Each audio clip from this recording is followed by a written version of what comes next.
মৃত্যু, মহামারী, এগুলো কখনো বলে আসে না, আবার জিজ্ঞাসা করেও আসে না।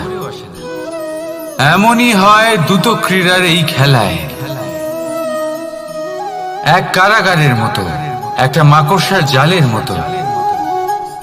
যেমন একটা মাকড়সার জাল একটা পোকাকে নিজের দিকে আসতে আকর্ষিত করে নিজের চমকের দ্বারা, নিজের গঠন দ্বারা, সেরকমই দ্রুত ক্রীড়ার এই খেলা মানুষকে নিজের দিকে আসতে প্ররোচিত করে।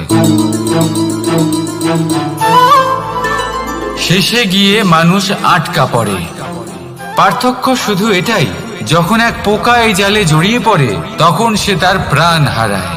মানুষ যখন এই দ্রুত ক্রীড়ায় আকর্ষিত হয়, সে নিজের মান, নিজের ধন সবকিছু হারায়, নিজের বিবেক হারিয়ে ফেলে। কিন্তু আপনি আপনার বিবেক কখনোই হারাবেন না। যদি আপনার মনে লোভ চলে আসে, আপনি লোভী হয়ে ওঠেন। যদি আপনি দ্রুত ক্রীড়ার এই খেলায় আটকা পড়েন, তাহলে মনে রাখবেন, এই খেলা থেকে ফিরে আসা প্রায় অসম্ভবই বলা যায়। নিজের বিবেক কখনো হারাতে দেবেন না, কারণ বিনাশ আসার প্রথম লক্ষণ হলো বিবেকের বোধ চলে যাওয়া। এই প্ররোচনায় কখনো পা দেবেন না।